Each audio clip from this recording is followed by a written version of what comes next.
Assalamualaikum warahmatullahi wabarakatuh. Selamat pagi, siang, sore, malam semuanya. Bagaimana nih kabar kalian? Semoga tetap kabar baik-baik saja ya. Seperti biasa saya hadir kembali untuk kalian semua untuk membawakan sebuah cerita horor yang masih berlanjut aja nih, yang berjudul Ngipri Ketek.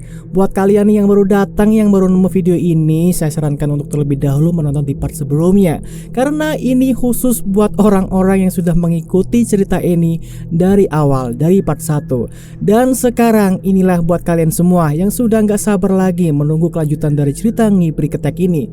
Sekarang sudah sampai di part berapa ya teman-teman ya? Saya sampai lupa sendiri nih, saking panjangnya gitu ya. Sebelum kita mulai ke ceritanya, absen dulu dong. Dari mana nih? Kotanya mana ya? Tinggal di mana gitu? Lagi ngapain ketika dengar cerita ini ya? Misalkan dari Kak Jumani dari Kalimantan Tengah, dan juga Kak Hani dari Bekasi, dan lain-lain sebagainya dari mana aja gitu ya. Biar saya tuh kenal kalian semua gitu. Oke, biar enak aja gitu cara penyampaiannya, biar semangat gitu ya. Oke deh, tanpa langsung banyak basa-basi lagi, langsung aja kita mulai ke ceritanya.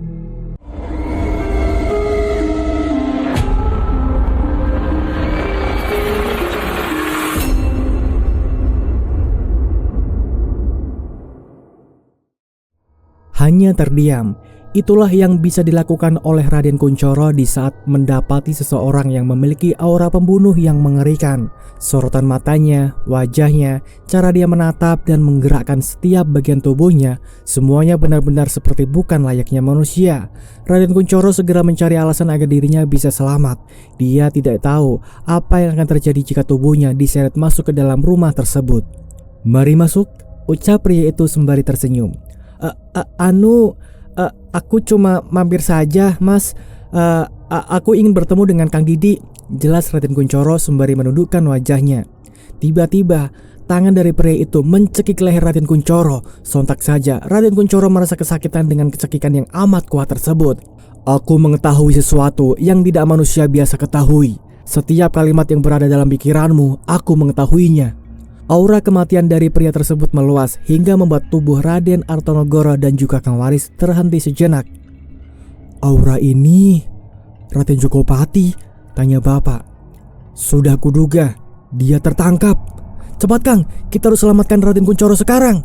"Tidak, mereka semua ada di sana." "Tapi Kang, apa yang akan terjadi dengan Raden Kunchoro ketika mereka semua menangkapnya?" Kang Waris paham, dengan kejadian semacam ini, dia harus lebih tenang dan bersabar. Karena jika sampai salah langkah dan perkiraan, semuanya akan selesai. "Kita menunggu sampai Purnama datang." "Purnama? Kang, dia saudaraku. Dia bisa mati jika ditangkap oleh Raden Jokopati."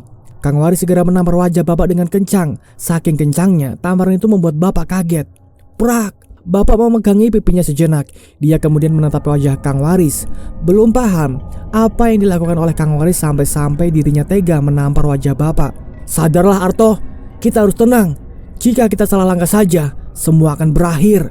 Kita harus memikirkan hal ini secara bersama-sama. Jika tidak, semuanya akan selesai hanya dalam satu kesalahan saja," ucap Kang Waris. Memang benar, apa yang dikatakan oleh Kang Waris benar-benar menggambarkan keadaan seperti ini. Semua berubah dengan cepat semenjak hal itu terjadi. Sementara itu, Raden Kunchoro diseret masuk ke dalam rumah.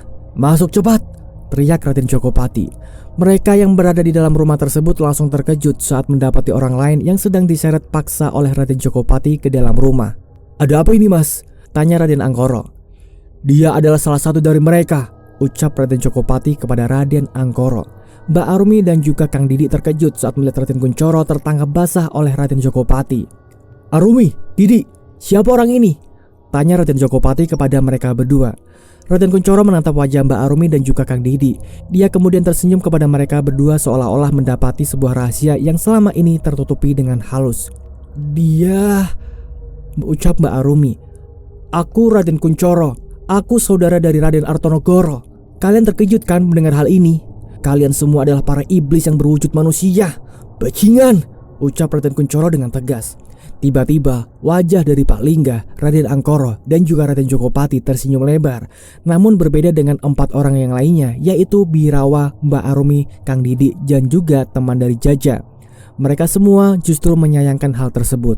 Dengan perlahan, Pak Lingga pun mendekati Raden Kunchoro lalu mengarahkan jarinya ke bagian dagu Raden Kunchoro sembari membisikkan sesuatu. "Kamu salah masuk, Mas. Ini adalah perkumpulan orang-orang yang ingin membunuh Raden Artonegoro.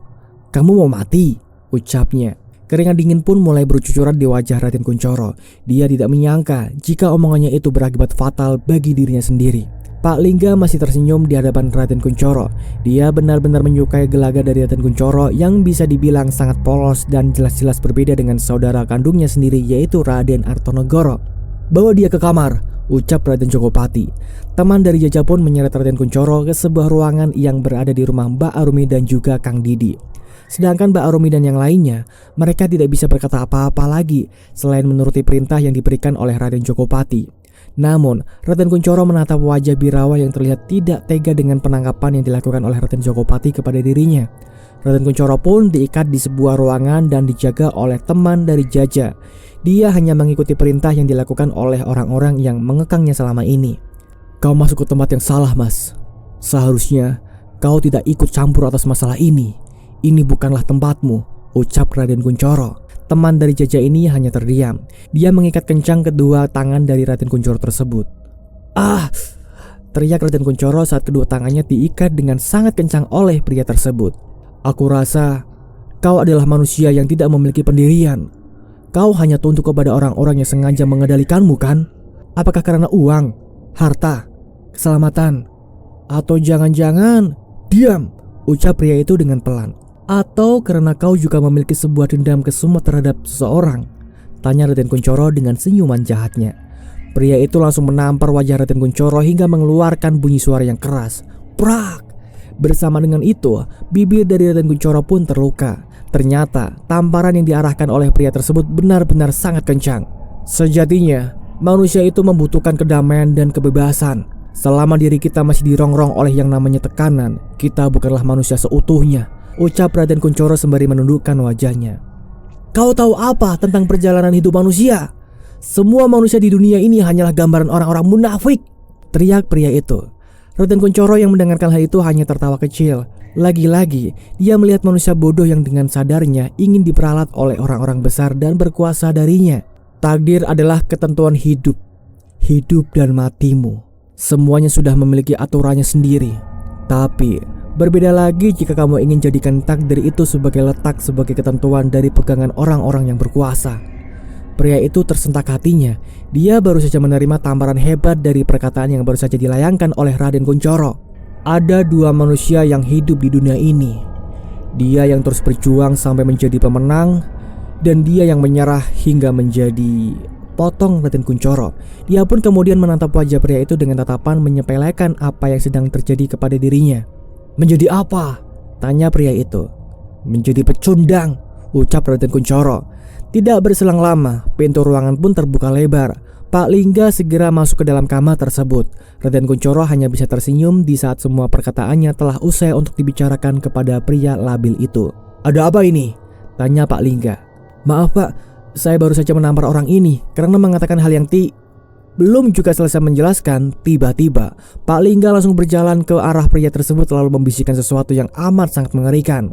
"Sekali lagi kau menampar pria ini, aku akan tarik lidahmu hingga putus," ucap Pak Lingga. Pria itu hanya terdiam. Keringat dinginnya bercucuran hebat.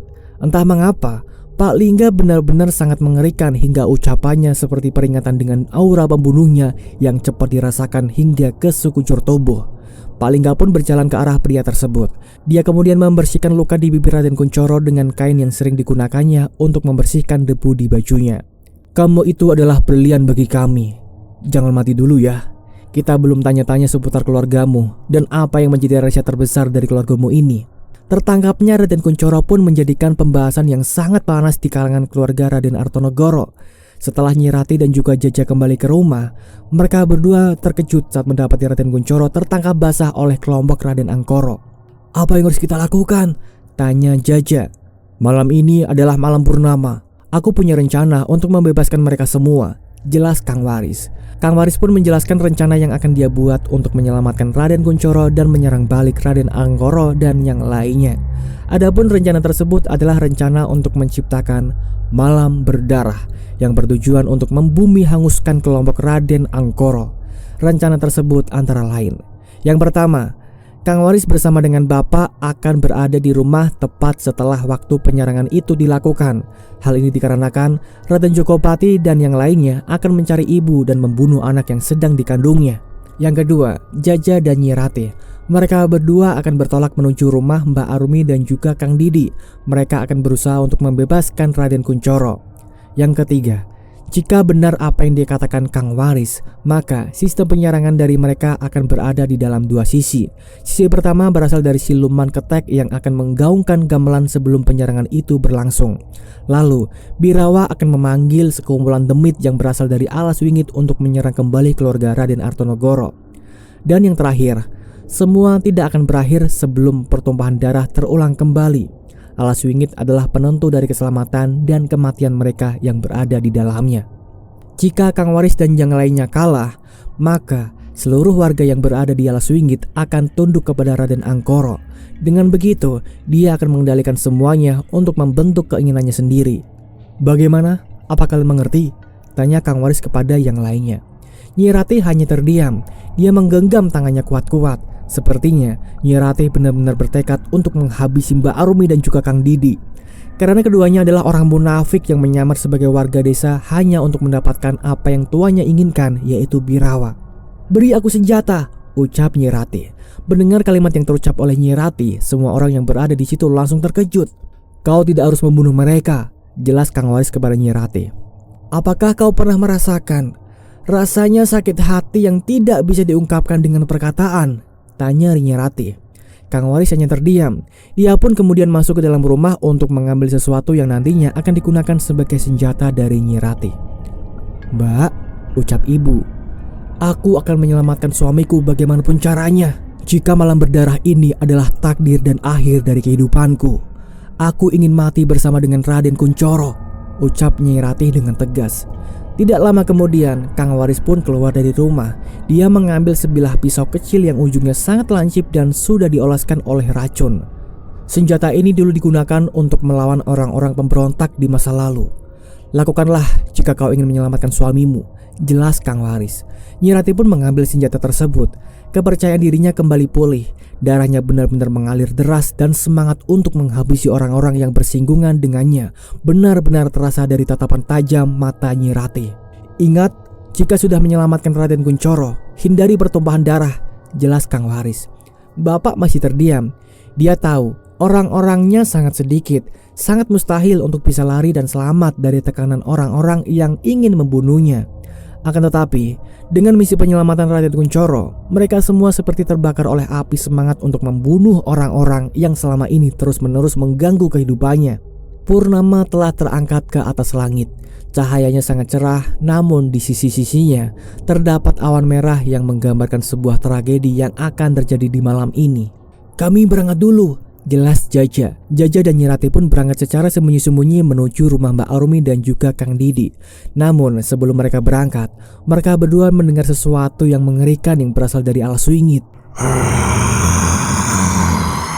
Suara itu seperti suara yang terdengar sebelum penyerangan pertama yang dilakukan oleh pria misterius ke rumah Bapak.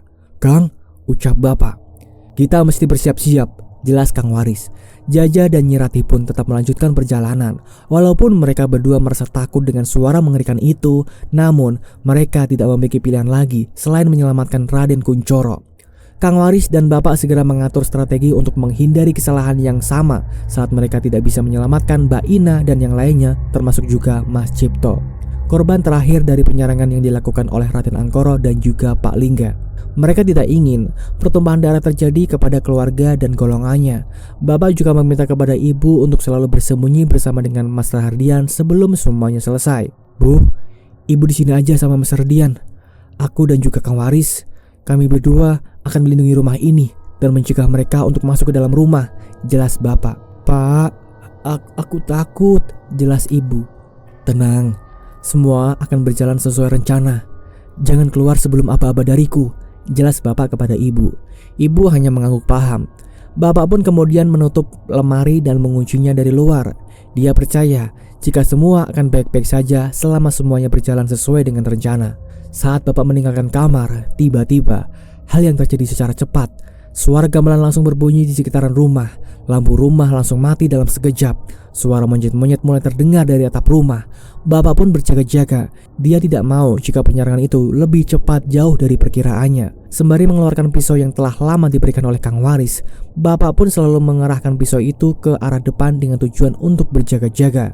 Akan tetapi, saat dirinya ingin keluar dari rumah, tiba-tiba ada sesuatu yang menarik tangannya hingga terjatuh. Bruk! Dan ternyata orang yang menarik tangan Bapak adalah Kang Waris. Dia sengaja menarik tangan Bapak karena di depan rumah sudah berkumpul monyet-monyet yang siap untuk melakukan sebuah ritual. "Kang Waris?" tanya Bapak.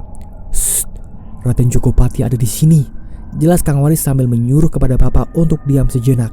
Tidak berselang lama, pintu depan tiba-tiba terbuka.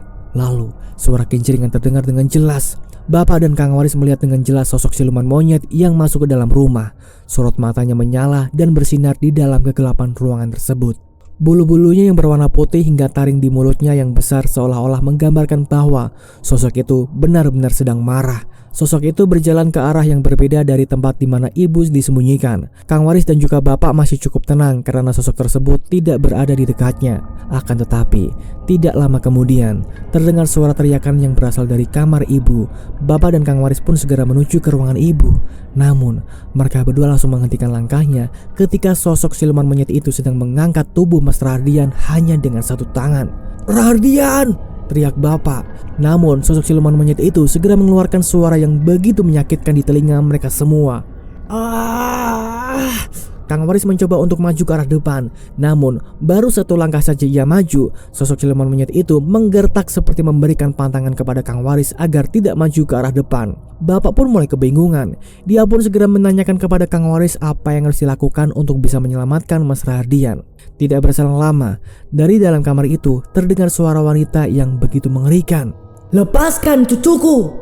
Wanita itu langsung muncul tepat di belakang sosok siluman monyet itu. Lalu dia pun menjatuhkan Mas Rahardian dan menuju ke arah sosok wanita tersebut.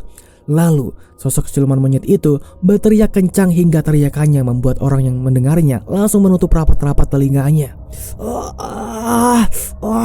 Ibu pun segera mengambil kesempatan ini untuk segera mengambil Mas Rahardian yang sudah menangis kencang karena tangannya kesakitan. "Kita semua harus keluar dari sini," teriak Kang Waris saat melihat kisruh antara sosok siluman monyet itu dengan sosok wanita misterius yang bisa jadi itu adalah kodam pendamping yang dimiliki oleh Mas Rahardian. Sebelum mereka pergi, sosok wanita tersebut menyeret siluman monyet itu hingga menuju ke portal dimensi lain. Sepertinya mereka berdua benar-benar sedang bertarung. Akhirnya mereka pun segera keluar dari rumah untuk menyelamatkan diri.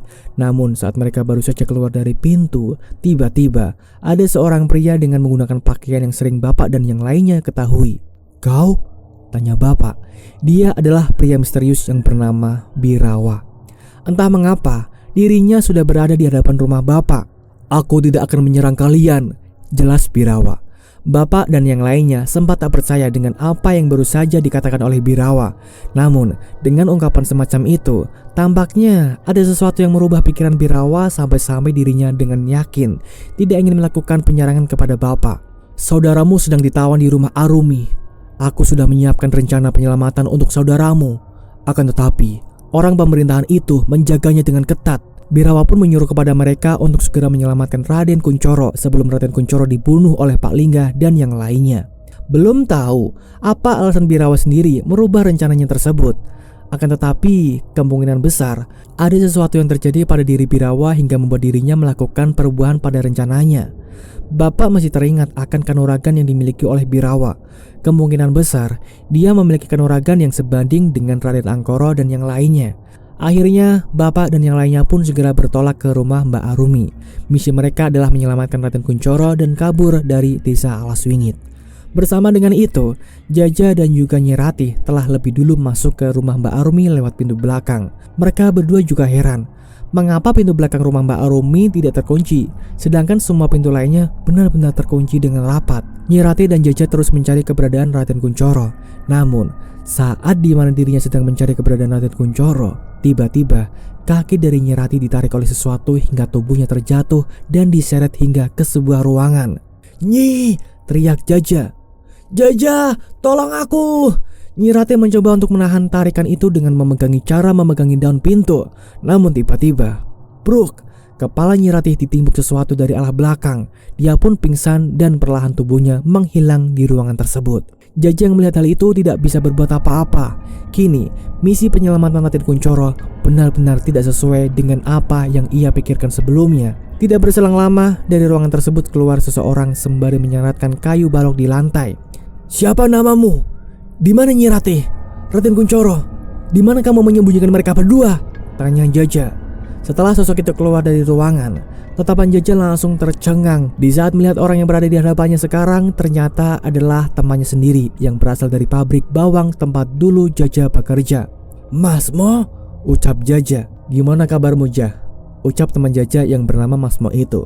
Jaja masih tidak percaya jika dirinya akan bertemu dengan Mas Mo. Namun, yang membuat dirinya benar-benar tidak yakin jika itu yaitu Mas Mo adalah orang yang memukul kepala Nyi Ratih dengan menggunakan balok tersebut. "Tenang, Jah. Sekarang mereka berdua aman," jelas Mas Mo kepada Jaja. "Maksudmu?" "Ada Pak Lingga yang sedang menjaganya." Dari kejauhan terdengar suara langkah kaki yang berasal dari ruangan tersebut. Jaja merasakan ada yang tidak beres dengan suara langkah kaki tersebut. Siapa itu?" teriak Jaja. Setelah suara langkah kaki itu terhenti tepat setelah keluar dari ruangan, barulah tubuh Jaja langsung merinding seketika. "Jadi, kamu gak mau balik ke pabrik?" Sementara itu, waktu semakin terus berjalan. Bapak dan yang lainnya segera mencari cara untuk bisa masuk ke dalam rumah tersebut. Jika memang benar seperti apa yang dipikirkan Bapak, maka Birawa akan berhadapan dengan Raden Angkoro. Kemungkinan besar juga Mbak Arumi dan Kang Didi ikut serta dalam penyerangan tersebut untuk melindungi tuanya. Itu berarti di dalam rumah Mbak Arumi hanya tersisa Pak Lingga dan juga Raden Kunchoro. Mereka pun bergegas untuk menuju ke dalam rumah Mbak Arumi. Sesampainya di sana, Kang Waris meminta kepada Bapak untuk tidak masuk ke dalam rumah tersebut. Dia khawatir jika di dalam rumah tersebut ada jebakan lain yang mungkin saja sudah direncanakan oleh Pak Lingga. "Lebih baik kalian berdua pergi dari sini. Jika kalian berdua sampai ditangkap, maka semua akan selesai," jelas Kang Waris. Bapak dan Ibu pun segera pergi ke tempat lain untuk mencari perlindungan yang aman. Sedangkan Kang Waris, dia merasakan ada energi besar yang berada di dalam rumah tersebut. Purnama semakin bersinar terang di atas langit alas wingit. Suara nafas dari Ibu terdengar jelas hingga membuat Bapak khawatir akan keadaannya. "Bu, Ibu gak apa-apa?" tanya Bapak. "Gak apa-apa, Pak. Kita mau kemana?" Saat Ibu menanyakan hal tersebut, dia melihat ada dua orang warga sedang melambai-lambaikan tangannya ke arah Bapak dan juga Ibu. "Sini, kemari!" Bapak dan Ibu pun segera menuju ke dua orang warga tersebut. Mereka berdua tidak saling mengenali siapa dua orang warga tersebut. "Mari masuk, cepat!" ucapnya. Ibu dan Bapak pun segera masuk ke dalam rumah warga tersebut. "Pak, tolong ambilkan minum," jelas wanita yang sedang hamil itu. Ternyata dua orang tersebut adalah mereka yang ditemui oleh Jaja dan juga Nyi Ratih. Mereka berdua mendapatkan mandat dari seseorang untuk melindungi Bapak dan juga Ibu. "Mbak Arumi menyuruh kami untuk melindungi kalian berdua," jelas wanita hamil itu. "Mbak Arumi?" tanya Ibu. "Dia meminta kami berdua untuk melindungi kalian berdua karena kalian adalah kunci utama dari penyerangan di malam ini," jelas wanita hamil itu. Ibu pun langsung menoleh ke arah Bapak, seperti tidak percaya apa yang baru saja dikatakan oleh wanita hamil tersebut. "Pak?" tanya Ibu dengan penuh keraguan. "Mengapa Mbak Arumi melakukan hal tersebut? Bukankah dia juga termasuk dalam bagian orang-orang yang membantu dalam penumbalan ini?" tanya Bapak. Wanita hamil itu menatap ke arah suaminya. Dia seperti meminta bantuan kepada suaminya untuk menjelaskan apa yang dikatakan oleh Mbak Arumi sebelum malam hari tiba. "Sebelum waktu gelap datang, Mbak Arumi dan juga Kang Didi mendatangi rumah kami. Dia menjelaskan sesuatu terkait peristiwa yang akan terjadi di malam purnama nanti," jelas suami dari wanita hamil itu. Tidak bisa dibayangkan, ternyata Mbak Arumi mengetahui apa yang akan terjadi beserta dengan langkah-langkah yang harus dia ambil untuk melindungi Bapak dan juga Ibu. "Dia meminta kami untuk melindungi kalian berdua karena kalian berdua adalah incaran dari mereka semua, terkhusus Raden Angkoro dan juga Raden Jokopati." Memang benar, Bapak dan juga Ibu adalah incaran utama dalam penyerangan kali ini. Raden Angkoro dan juga Raden Jokopati benar-benar ingin membunuh keduanya karena telah menghalang-halangi ritual ngipri ketek itu sendiri. Yang mana tumbal terakhir yang harus ia bunuh adalah anak dari keturunan asli keluarga Ningrat. Jika misi itu berhasil dijalankan, maka mereka semua akan mudah menciptakan ambisinya secara perlahan-lahan seiring berjalannya waktu. "Kau Raden Artonegoro kan?" tanya wanita hamil itu kepada Bapak. Benar, aku Raden Artonegoro, jelas Bapak. Mbak Arumi menjelaskan secara detail terkait kebaikan kalian berdua. Kalian benar-benar orang yang beruntung, jelas wanita hamil itu. Bapak masih belum paham apa maksud dari rencana ini semua. Apakah benar apa yang dilakukan oleh Mbak Arumi? Namun, jika Mbak Arumi ingin menyelamatkan Bapak dan juga Ibu, lalu mengapa Raden Kunchoro ditawan di rumahnya? Apakah ada sesuatu yang terjadi saat penangkapan Raden Kunchoro berlangsung? Atau jangan-jangan, apakah ini ada kaitannya juga dengan pria misterius tersebut? Tanya Bapak. Maksudmu, Tuan Birawa? Tanya balik wanita hamil itu kepada Bapak. Benar, Tuan Birawa memilih jalannya sendiri. Menurut Mbak Arumi, dia sengaja memanggil seluruh orang-orang yang pernah bekerja sama dengannya hanya untuk membalaskan dendam di masa lalu, jelas wanita hamil itu. Dendam di masa lalu? Wanita hamil itu hanya mengangguk paham. Ternyata, kedatangan dari Raden Angkoroy dan yang lainnya ke desa Alaswingit sudah diperhitungkan jauh-jauh hari. Tidak ada jawaban yang terucap dari wanita hamil tersebut. Dia hanya terdiam sembari menunggu pembahasan lain yang mungkin saja tidak mengarah kepada hal ini. Kami tidak bisa menjawabnya, jelas wanita hamil tersebut kepada Bapak. Bapak hanya mengangguk paham. Dia sendiri hanya bisa menunggu waktu untuk bisa keluar dari ancaman semacam ini. Sementara itu, 3 orang sudah tertangkap. Mereka semua ditutupi wajahnya menggunakan sebuah kain sembari kedua tangannya diikatkan di belakang kursi di sebuah tangan.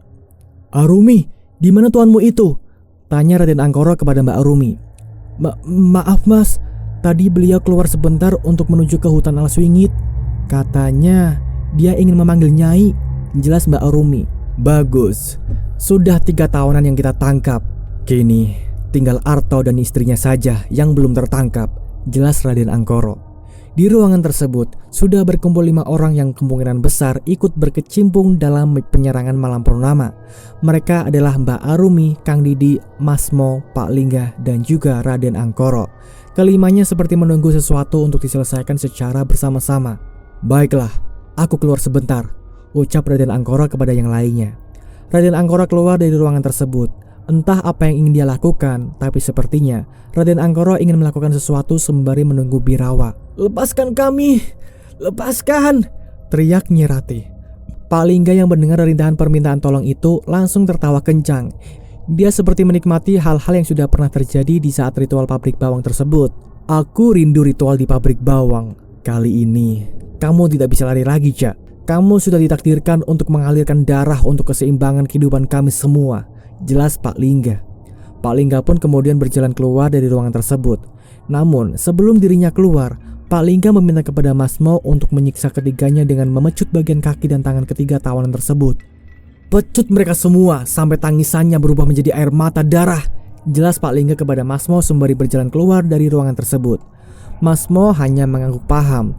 Dia kemudian mengambil pecut yang berada di dinding ruangan tersebut. Jaja, sudah kubilang kan, kamu jangan lari dari pabrik. Kita semua sudah dijadikan tumbal di sana. Percuma juga kita lari kemanapun. Kita hanyalah budak dari orang-orang yang berkuasa, ucap Masmo. Dia kemudian melepaskan kain yang menutupi kepala Jaja. Sepertinya Masmo sangat rindu dengan wajah ketakutan yang tergambarkan di wajah Jaja. Maaf ya Ja, aku ingin hidup juga. Katanya kalau aku bisa bunuh kamu, secara kamu adalah orang yang berpengaruh besar karena mengetahui ritual tersebut. Kamu harus aku singkirkan agar aku bisa terbebas dari kontrak tumbal seumur hidup ini, senyum Masmo. Jaja pun menatap tajam wajah Masmo. Dia benar-benar sangat benci dengan ekspresi Masmo yang benar-benar menyatu dengan sifat iblis di dalam hati, pikiran, dan juga tingkah lakunya saat ini. Ada kata-kata terakhir gak Ja? Tanya Masmo kepada Jaja sembari mendekati wajahnya tepat di hadapan Jaja. Namun, kejadian yang tidak sangka-sangka pun terjadi. Jaja dengan cepatnya langsung meludahi wajah Masmo sembari mengatakan sesuatu kepada Masmo. Pergi kau ke neraka bajingan. Kau telah mengkhianati Cipto. Aku tahu, kau adalah orangnya kan yang memberitahu lokasi Cipto kepada mereka semua? Tanya Jaja. Masmo pun mengelap ludah itu dengan menggunakan bajunya. Mbak Arumi dan juga Kang Didi hanya memandangi kisruh mereka berdua. Raden Angkor tidak mungkin tahu keberadaan tempat persembunyian Cipto. Tapi kau menguliknya sendiri kan? Kau beritahu mereka semua agar kau bisa mendapatkan pesangon yang lebih banyak dan meminta tangguhan dari tumbal selanjutnya di antara para karyawan yang lainnya, jelas Jaja. Mas Mo pun tersenyum lebar. Dia kemudian tertawa mendengar perkataan yang baru saja dijelaskan oleh Jaja kepadanya terkait masa-masa di mana dirinya membocorkan rahasia dari tempat persembunyian Cipto sewaktu tumbal pabrik bawang itu berjatuhan. Akhirnya kau sadar juga ya, Ja. Padahal aku sendiri tidak pernah memberitahu hal ini kepada siapapun. Tapi apakah kau tahu, menjadi bawahan dari orang-orang berkuasa itu adalah kenikmatan yang tiada tandingnya, Ja. Kamu bisa bermain dengan wanita sebanyak-banyaknya. Kamu bisa merasakan nikmat duniawi yang tidak semua rakyat jelata seperti kita rasakan. Bukankah itu fungsinya menjadi penjilat dari orang-orang yang memiliki kuasa? Ucap Mas Mo sembari mencekik leher Jaja. Mas Mo mencengkeram kuat leher Jaja hingga membuat Jaja tidak bisa berkata apa-apa lagi. Jaja mulai kesulitan untuk bernafas. Jaja, lepasin Jaja, teriak Nyi Rate. Bajingan, lepasin Jaja. Raden Kunchoro juga mulai mendengar. Bajingan, lepasin Jaja. Raden Kunchoro juga mulai mendengar suara Jaja yang kesulitan untuk bernafas. Di dunia ini, orang yang lemah akan diinjak, orang yang kuat akan semakin menanjak. Jika dirimu merasa menjadi orang lemah, tidak sepatutnya dirimu menentang orang-orang yang memiliki kuasa seperti pemerintah. Mata Jaja mulai memutih, wajahnya mulai memerah. Tampaknya Jaja mulai kehabisan nafas karena cekikan dari Mas Mo yang sangat kuat itu. Akan tetapi, hal yang tidak terduga terjadi dengan cepat. Celup! Mas Mo mulai menengok ke arah belakang secara perlahan. Dia kemudian melepaskan tangannya dari leher Jaja sembari memegangi perutnya yang sudah ditusuk oleh pisau tajam hingga menembus ke bagian depan. Darah mulai berjatuhan ke lantai. Kau... Tidak sepatutnya manusia yang diciptakan dari tanah memiliki sifat setinggi langit. Jika kamu merasa dirimu tercipta oleh tanah, jangan berlagak seperti langit yang tinggi, ucap Mbak Arumi kepada Mas Mo. Mbak Arumi menusuk perut Mas Mo hingga membuat Mas Mo tewas di tempat. Melihat hal tersebut, Jaja pun tidak bisa berkata apa-apa. Mbak Arumi, ucap Jaja. Jaja, apa yang terjadi? Tanya Nyi Rate. Jaja, ada apa? Teriak Raden Kunchoro. Mbak Arumi pun segera berjalan ke arah belakang mereka bertiga. Dia kemudian melepaskan satu persatu ikatan tali yang mengikat kedua tangan mereka bertiga. Ini semua perintah Tuan Birawa, ucap Mbak Arumi kepada Jaja dan yang lainnya. Nyi Rate pun tidak bisa berkata apa-apa. Dia tidak mau mengatakan apapun kepada Mbak Arumi karena hatinya masih ragu. Apakah Mbak Arumi ini merupakan orang baik atau sebaliknya? Kang Didi dengan cepat menyeret mayat Mas Mo ke bagian pojok ruangan tersebut. Ia lalu meminta kepada Jaja dan yang lainnya untuk kabur dari rumah ini lewat pintu bagian depan. Jaja dan yang lainnya segera mengikuti perintah yang diberikan oleh Mbak Arumi dan juga Kang Didi untuk bisa kabur dari rumah ini agar bisa selamat. Sementara itu, Kang Waris masih bersembunyi di tiap sudut yang ada di bagian belakang rumah. Dia tidak mau rencananya gagal untuk bisa menyelamatkan ketiga orang yang masih tertawan di rumah Mbak Arumi dan juga Kang Didi. Saat dirinya ingin keluar dari persembunyian, tiba-tiba Kang Waris mendapati Raden Angkoro dan juga Birawa sedang berhadapan-hadapan dengan jarak yang tidak terlalu jauh. Tuan Birawa, sudahkah kau memanggil Nyai? Aku tidak sabar untuk bisa menangkap Raden Arto dan yang lainnya. Jika mereka tertangkap, kau bisa mengembalikan ibu dan juga ayahmu dalam keadaan hidup-hidup. Jelas Raden Angkoro dengan senangnya. Akan tetapi, Birawa langsung mengeluarkan energi yang besar. Dia seperti tidak ingin ada basa-basi di antara pertemuan kali ini. Apa yang kau lakukan? Tanya Raden Angkoro. Raden Angkoro, penerus dari keluarga Bartoseno. Bukankah kau tahu, alas wingit ini tercipta dari rasa marah dan rintihan tangisan seorang anak dan juga ibu yang menghilang di hutan sana. Apakah kau lupa? Dulu, ayahku bekerja sama denganmu hanya untuk menciptakan jin kala ireng keinginanmu. Jelas Birawa kepada Raden Angkoro. Ternyata jin kala ireng adalah hasil pertukaran antara Birawa dan juga ibunya di hutan alas wingit. Sedangkan Nyai yang dimaksud adalah sosok dari ibu Birawa yang benar-benar diciptakan oleh Mbah Jayo untuk menarik Birawa yang masih terjebak di hutan alas wingit. Raden Angkoro hanya terdiam. Dia tidak bisa berkata apa-apa sewaktu kartu asnya dibuka oleh Birawa. Ibuku mati karena itu. Jin kala ireng yang menjadi pertukaran kami berdua hanya dijadikan rencana busukmu untuk menguasai pesugihan terah ningratmu seorang. Tanpa kau sadar, bayi-bayi yang lahir harus diserahkan ke sana untuk dijadikan makanan dari jin kala ireng. Jika tidak diberi makan, maka mereka yang berasal dari hutan alas wingit, mereka semua akan membumi hanguskan seluruh warga yang ada di sini. Kang Waris terkejut mendengar hal itu. Ternyata Birawa sendiri benar-benar sakit hati akan kelakuan dari Raden Angkoro yang benar-benar memperalat Mbah Jayo dengan iming-iming pesugihan yang akan dilakukannya. Mbah Jayo kemudian sengaja melakukan penukaran kepada Demit Alaswingit dengan 2 anggota keluarganya hanya demi kekayaan yang ingin dia dapatkan untuk membantu melancarkan ngipri ketek yang dilakukan oleh keluarga Brotoseno dan juga keluarga Ningrat. Malam ini aku akan membunuhmu, Angkoro. Tidak lama kemudian, Birawa memanggil sesuatu yang auranya sangat besar. Dia adalah Nyai, sosok wanita bergaun merah dengan wajah yang mengerikan. Bunuhlah manusia itu! Wanita bergaun merah itu segera mendorong tubuh Raden Angkoro hingga dirinya menabrak tembok dan mengeluarkan banyak darah dari mulutnya. Kang Waris tahu ini adalah di luar dari kemampuannya. Dia tidak menyangka jika hal ini akan terjadi dengan begitu cepat. Namun saat Kang Waris mengira Raden Angkoro telah meninggal dunia, tiba-tiba dia mendengar suara monyet dari reruntuhan tembok tersebut. Tidak lama kemudian, tubuh Raden Angkoro berubah sepenuhnya menjadi hitam. Tubuhnya benar-benar dialapisi oleh bulu-bulu berwarna hitam. Taringnya yang panjang mulai terlihat dengan jelas. Matanya yang memerah benar-benar menyorot tajam ke arah Birawa. Kedua tangannya menggaruk-garuk ke bagian kepalanya. Ketek ireng! Birawa pun merasa jika aura kematian yang disebarkan oleh Raden Angkoro sangatlah besar. Jadi, ini wujud aslimu selama ini, Angkoro, ucap Kang Waris secara perlahan.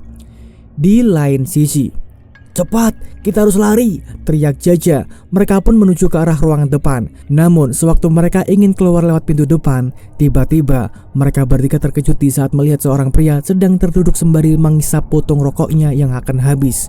Di samping pria tersebut ada sosok hitam dengan mata merah menyala sedang berdiri sembari menatap tajam mereka berlima. Memang benar, tuan rumah itu bisa saja bertindak sebagai teman atau bisa juga bergerak seperti lawan. Jelas Pak Lingga saat menatap 5 orang yang sedang berdiri di hadapannya. Kang Didi meminta kepada yang lainnya untuk segera keluar dari rumah ini. Kalian semua keluar. Orang pemerintahan ini memiliki jin kala ireng yang diciptakan oleh Mbah Jayo, ucap Kang Didi. Mbah Jayo? Ya benar, Mbah Jayo sengaja menciptakan jin kala ireng hanya untuk mendapatkan bagian dari rencana yang diiming-imingkan oleh Raden Angkoro. Kang Didi menjelaskan, menciptakan yang dimaksud adalah menggabungkan energi-energi jahat menjadi satu wadah untuk membuat sebuah energi besar yang lebih mengerikan. Lalu muncullah jin kala ireng, sosok yang berperan penting dalam ambisi Raden Angkoro dan yang lainnya. Mereka berempat pun segera pergi meninggalkan Kang Didi sendirian. Tinggal beberapa orang yang mungkin saja bisa selamat atau tidak. Mereka semua harus benar-benar keluar dari rumah tersebut agar bisa selamat dari ancaman kematian yang mengintai mereka. Akhirnya mereka berempat pun selamat dan mampu keluar dari rumah tersebut. Namun saat mereka berempat keluar, Mbak Arumi meminta kepada Nyi Ratih untuk pergi ke rumah warga yang dikunjunginya pada siang tadi. Kalian harus pergi dari sini, ikuti Nyi Ratih. Dia tahu rumah warga tersebut. Di sana sudah ada Raden Artonegoro dan yang lainnya, jelas Mbak Arumi kepada yang lainnya. Mbak mau kemana? Tanya Nyi Ratih. Mbak Arumi tersenyum lebar. Dia hanya ingin semua yang ada di dekatnya selamat termasuk suaminya sendiri. Aku akan membantu suamiku. Mbak, cepat pergi. Alhasil, mereka berempat pun pergi dari rumah Mbak Arumi dan berencana untuk bergabung bersama dengan Raden Artonegoro dan yang lainnya di rumah warga tersebut. Penyerangan demi penyerangan terus berlanjut. Kang Waris masih melihat mereka berdua bertarung dengan sangat mengerikan. Dia juga terkejut saat melihat Raden Angkoro yang berubah menjadi siluman ketek ireng. Akan tetapi, kejadian yang tidak terduga pun benar-benar terjadi di antara keduanya. Mereka berdua yang sudah saling menyerang satu sama lain akhirnya benar-benar kehabisan energi. Raden Angkoro kembali ke bentuk semulanya setelah dirinya tidak sanggup lagi untuk berubah bentuk menjadi ketek ireng. Sedangkan sosok wanita merah itu juga menghilang bersamaan dengan keluarnya darah dari mulut dan hidung Birawa. Keduanya sudah tergeletak jatuh. Namun naasnya, bangunan di tempat mereka saling menyerang satu sama lain sepertinya tidak kuat untuk menahan energi mereka semua.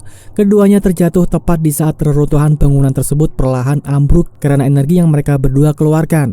Rumah di tempat mereka bertarung tersebut benar-benar ambruk bersama dengan yang lainnya. Bunyi dentuman kencang seperti suara ledakan. Kang Waris segera menyelamatkan diri dari reruntuhan rumah tersebut. Untungnya, dia berhasil keluar sesaat sebelum semuanya menjadi hancur dan reruntuhan tersebut berhamburan di sekitarnya.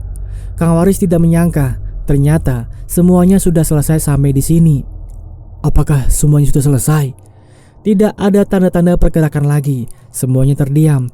Entah apa yang terjadi, kemungkinan besar semua yang berada di reruntuhan tersebut meninggal dunia. Dia kemudian perlahan meninggalkan tempat tersebut untuk segera bergabung dengan yang lainnya. Saat Kang Waris sedang berjalan-jalan mencari bapak dan yang lainnya, dia kemudian melihat ada seorang wanita menggunakan pakaian adat Jawa sedang berdiri di dekat hutan alas wingit. Wanita itu sedang memegangi kepala orang yang tidak begitu jelas wajahnya karena sudah menghitam dan tidak berbentuk lagi. Tidak lama kemudian, wanita tersebut menghilang bersama dengan munculnya kabut di sekitaran hutan alas wingit. Kang Waris terus berjalan sembari memanggil-manggil nama bapak. "Arto! Arto!" Dari kejauhan, salah satu pintu rumah warga terbuka. Dari dalam rumah tersebut, keluar seorang pria dengan perawakan yang sangat familiar. "Kang, sini Kang!" Kang Waris segera menuju ke rumah tersebut. Tidak berselang lama, disusul oleh yang lainnya untuk keluar bersamaan dan memeluk tubuh Kang Waris. "Kang, apa yang terjadi?" tanya bapak. "Akan kujelaskan nanti. Kita harus keluar dari desa ini. Kita benar-benar harus keluar karena memang semuanya sudah usai," jelas Kang Waris kepada bapak. "Jadi semuanya?" "Iya benar." Nyi Ratih tiba-tiba meneteskan air mata. Dia memeluk tubuh Raden Kuncoro, suaminya. Nyi Ratih belum bisa mengucapkan ucapan terima kasih kepada Mbak Arumi dan Kang Didi karena telah menolong mereka semua dari maut. Hidup terus berjalan. Kita yang menentukan arah hidup dan tujuan kita. Hidup dan mati memang sudah diatur, tetapi kita berhak untuk merangkai takdir kita. Akhirnya teman-teman, cerita dari Nyi Priketek ini sudah benar-benar selesai. Jadi ceritanya tamat untuk di part kali ini. Tapi ada sedikit lanjutan ceritanya nih. Gimana? Kalian penasaran gak? Mau sudahi sampai di sini aja atau lanjutkan? Kita lanjutkan sedikit lagi aja ya. Sementara itu, Desa Alas Wingit kedatangan banyak anggota kepolisian untuk menyelidiki tragedi mengerikan yang baru-baru saja terjadi dalam satu malam. "Lapor komandan, 4 jasad ditemukan dalam keadaan tewas," jelas salah seorang anggota polisi kepada atasannya. "Lakukan pencarian, apakah masih ada yang hidup?" "Siap komandan." Pria berseragam coklat dan berdetail lengkap itu berjalan di atas reruntuhan bangunan. Dia merasa ada sesuatu yang belum memuaskan dari reruntuhan tersebut. "Di mana kau bajingan?" ucap polisi itu. Tidak berselang lama, polisi itu melihat ada yang bergerak dari reruntuhan bangunan tersebut. Tampaknya dia menemukan apa yang baru saja dia inginkan. Brak! Kedua tangannya keluar tepat di saat polisi itu ingin mendekatinya. Dia tahu orang ini tidak akan mati dengan mudah. Jadi kau masih hidup. Di tempat lain, seorang polisi melaporkan bahwa dirinya menemukan seseorang yang masih hidup namun dalam keadaan luka yang sangat parah. "Lapor komandan, ada seseorang yang baru saja ditemukan hidup," jelas polisi yang melaporkan tersebut kepada atasannya. "Baik, ambil juga yang ini, dia masih hidup," ucapnya sembari menunjukkan sesuatu yang benar-benar di luar nalar manusia. "Hah?" Polisi itu langsung terkejut di saat melihat seseorang manusia mengeluarkan kedua tangannya dengan tegak di atas reruntuhan bangunan. Semua sesuai dengan perkiraannya. Hanya saja, masih ada satu orang yang belum dia temukan. Mungkinkah? Dari kejauhan, ada beberapa orang polisi membawa kantong jenazah dari sebuah hutan yang ada jauh dari tempat kejadian. Karena penasaran, dia pun ingin melihat siapa yang ada di dalam kantong jenazah tersebut. "Coba aku lihat," ucapnya. "Silakan komandan." Dia pun segera membuka kantong jenazah tersebut. Saat dirinya membuka resleting kantong jenazah itu, dia terkejut saat melihat kepala dari jenazah tersebut telah menghilang. "Di mana kepalanya?" tanya komandan polisi tersebut kepada anggota kepolisian yang lain. "Kami tidak menemukannya." "Cepat, bawa dia ke ambulan. Segera otopsi jenazah ini." "Siap komandan." Komandan polisi itu pun mulai merasakan kekhawatiran. Dia takut apa yang selama ini dia pikirkan benar-benar terjadi. Apakah dia sudah mati? Saat komandan polisi itu melihat ke arah hutan, dia kemudian memergoki seorang wanita yang menggunakan kemben sedang berdiri di dekat pepohonan sembari memegangi sebuah kepala manusia. "Hah, jangan-jangan." Wanita tersebut tersenyum lebar. Dia kemudian menghilang tepat di saat kabut kembali menutupi hutan tersebut. Desa Alas Wingit, desa yang penuh dengan tragedi, kematian, teror, dan hal-hal yang tidak terduga. Semuanya menjadi satu di dalam kisah perjalanan Raden Artonegoro dan yang lainnya. Pesugihan ini tidak akan selesai sebelum 2 syarat ini terselesaikan. Yang pertama, 1 incaran dari Raden Angkoro dan yang lainnya tewas dan dijadikan tumbal untuk ritual pesugihan Nyi Priketek. Yang kedua, semua yang terikat dari pesugihan ini mati secara bertahap dan apa yang direncanakan hancur lebur alias batal. Selanjutnya, Raden Artonegoro dan yang lainnya akan menuju ke sebuah desa yang disebut sebagai Astana Tali Mongso.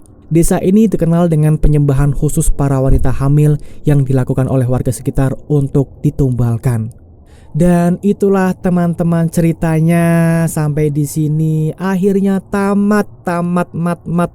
Aduh, ternyata panjang juga ya cerita dari Mas Resto ini yang berjudul Ngipri Ketek. Tapi ini ya, wah cerita sangat bagus sekali sih. Ini cocok banget sih kalau dijadiin film bioskop gitu ya, karena ceritanya juga udah panjang, terus banyak lika-likunya, banyak teka-tekinya, adegan-adegan yang tegang, mengerikan gitu. Pokoknya komplit deh cerita dari Ngipri Ketek ini. Pokoknya mantap banget deh buat Mas Resto Wiratmaja ya. Dan terima kasih juga sudah mengizinkan saya untuk membawakan ceritanya di channel Dimensi Mimpi.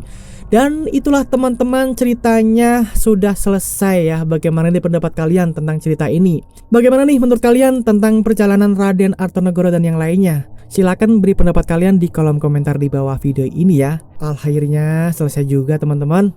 Buat kalian yang suka ceritanya, jangan lupa untuk klik like-nya. Dan yang belum subscribe nih, wah pelanggaran nih, belum subscribe nih. Masa iya udah dengerin cerita dari awal sampai akhir ini udah tamat, masa iya belum subscribe? Subscribe dulu dong. Dan juga nyalakan loncengnya agar kalian tidak ketinggalan cerita terbaru dari channel Dimensi Mimpi. Seperti biasa, saatnya di sini saya untuk pamit dulu. Sampai jumpa di video berikutnya. Wassalamualaikum warahmatullahi wabarakatuh. Selamat bermimpi.